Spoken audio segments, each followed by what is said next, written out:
L'été 2012 de MIA fut un été de rencontres, de présentations, avec les roadshows en France et en Allemagne. Autre nouvel espace de rencontre, de communication plus prestigieux, celui du 252, boulevard Saint-Germain. Durant la période estivale, la MIA est associée à un nouveau service, U-Drive, dans la banlieue nantaise. La MIA, la voiture électrique du course U, bon, c'est quand même une certaine image. En plus, le covering de la voiture est superbe, elle est vraiment très bien dessinée, bien faite. Donc ça plaît aux clients. En même temps, nous, ça nous sert puisqu'on parle de nous. Et c'est tellement plus agréable. On arrive de livrer, on a juste à charger, brancher le véhicule sur n'importe quelle prise. Donc ça, c'est vrai que c'est un réel bonheur. On n'a pas à aller courir, faire de la queue à la station ou attendre.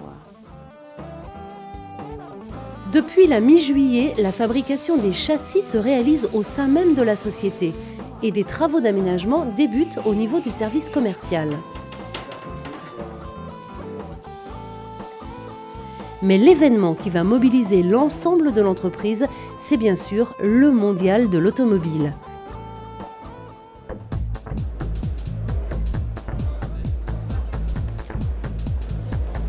Les couleurs sont assez flashy, ça fait vraiment une petite voiture de ville avec les portes coulissantes sur les côtés. C'est drôle, c'est la première fois que j'essaie une voiture électrique. C'est génial. Ça change. C'est une voiture qui est très agréable à conduire. Je trouve ça très déstressant.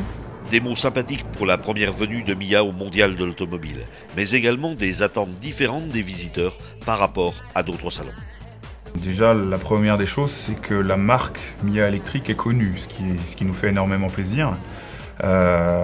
Nous sommes reconnus comme un acteur à part entière, donc ça c'est quand même quelque chose de remarquable. J'ai envie de moins consommer de pétrole. Moi j'ai mon permis depuis 1 an, mais je me dis que dans ma vie je vais pas rouler longtemps en essence.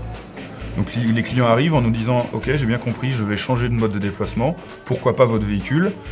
Et les questions sont très précises sur la manière dont on se recharge, la manière dont on amortit la voiture comptablement dans une entreprise, mais on sent qu'intellectuellement, les clients sont déjà 2 ou 3 étapes après, en tout cas dans leur approche du véhicule électrique. Un succès d'image, de communication, mais également une réussite commerciale. On a vendu 39 véhicules sur le stand et à la suite du mondial de l'automobile, on a continué à récolter ce qu'on a semé. Aujourd'hui, on doit être rendu entre 60 et 70 véhicules vendus grâce au mondial de l'automobile de Paris et on continue à capitaliser sur cet événement. C'est également un moment pour affirmer les stratégies industrielles de MIA, rencontrer les élus, les politiques, à l'image de Delphine Batho, ministre de l'Environnement.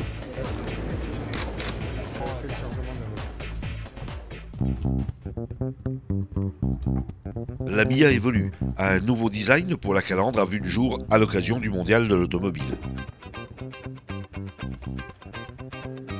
Une série spécifique, produite à 50 exemplaires, a été créée pour cette manifestation. Nouveaux modèles, nouveaux outils de communication, nouvelles photos.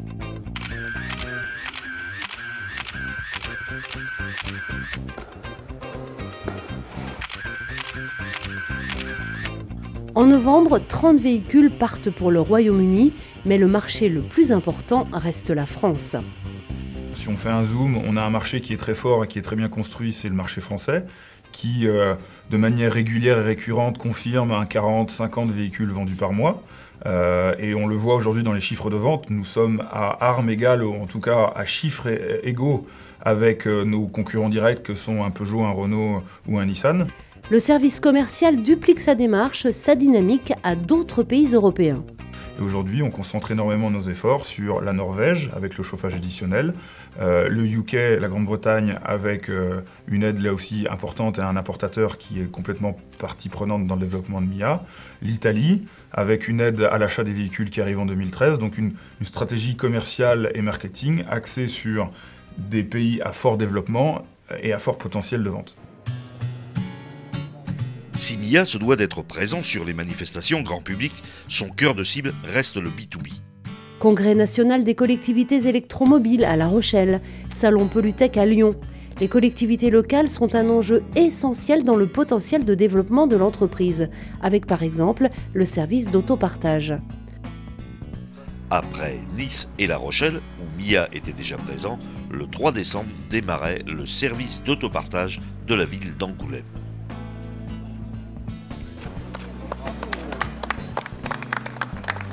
Et pour nous, c'était aussi un des cœurs du projet de travailler sur des dispositifs régionaux avec des entreprises régionales.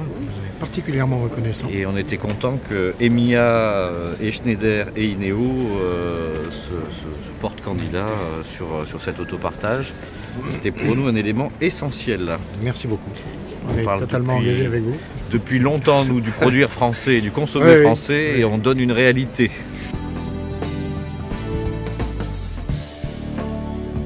Et permettez-moi, monsieur le maire, la différence entre le Grand Angoulême et beaucoup d'autres endroits, c'est qu'à Angoulême, on dit des choses et on les fait rapidement. Il y a beaucoup d'autres endroits où, à notre avis, on passe beaucoup de temps à réfléchir, à attendre que le pétrole augmente, à attendre que les bonus augmentent, à attendre je sais pas quoi.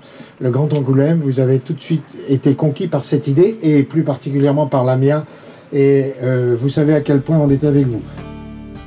L'autopartage, c'est d'abord un service, mais également une forme de révolution dans la relation à la voiture dans notre société. Pendant longtemps, ça a été un terme un peu de réussite sociale, la voiture personnelle. Et aujourd'hui, il va dire qu'il va falloir partager un véhicule, il va falloir se déplacer autrement. Je pense qu'on est sur une autre mentalité. Et on est aujourd'hui, nous, les instigateurs de ce changement de mentalité. Cela fait maintenant plus d'1 an que la ville et l'agglomération d'Angoulême utilisent des MIA. Il n'y a aucun souci de conduite et finalement les collègues qui étaient un petit peu réticents au départ, avec quelques explications, tout le monde l'a conduit sans difficulté. On a une autonomie de 90 km et sur une ville comme Angoulême où nous avons beaucoup de côtes, ça ne nous perturbe absolument pas. Nous avons été une des premières collectivités à avoir un groupement de commandes pour l'ensemble des communes qui font partie du Grand Angoulême. Il faut savoir qu'aujourd'hui, MIA, pour nous, c'est presque imposé dans notre choix. Il s'est imposé parce qu'au-delà de tous les critères économiques que je vous ai énoncés tout à l'heure, je pense que la voiture en elle-même, c'est notre totem pour une lisibilité et une visibilité du service. Autopartage avec d'autres projets comme celui du port d'Anvers en Belgique, exportation. Quelles sont les perspectives de MIA pour les mois à venir?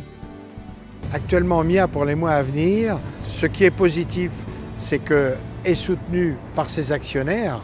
Ce qui n'est pas satisfaisant, c'est que nous ne gagnons pas suffisamment rapidement en autonomie créée par nos ventes, créée par la venue de nouveaux actionnaires, créés par la vente de notre know-how, que ce soit au Mexique ou ailleurs. Et ces dossiers, nous attendons avec impatience de les concrétiser. En recevant régulièrement des visiteurs comme ces étudiants en master de droit, MIA communique son projet industriel, son esprit d'innovation et tisse des relations avec ceux qui seront peut-être demain ses futurs interlocuteurs dans des collectivités ou entreprises. Au cinéma, il y a des relations mythiques avec l'automobile. James Bond et son Aston Martin. La MIA demain rentrera peut-être dans l'univers de Groland. Vraiment super bien faite, très agréable à conduire, très agréable à l'intérieur. Super idée l'échancrure pour monter dans la voiture, c'est une idée géniale ça. L'ensemble, le fait d'avoir un conducteur central et les 3 places à l'arrière, c'est une super bonne idée de design automobile.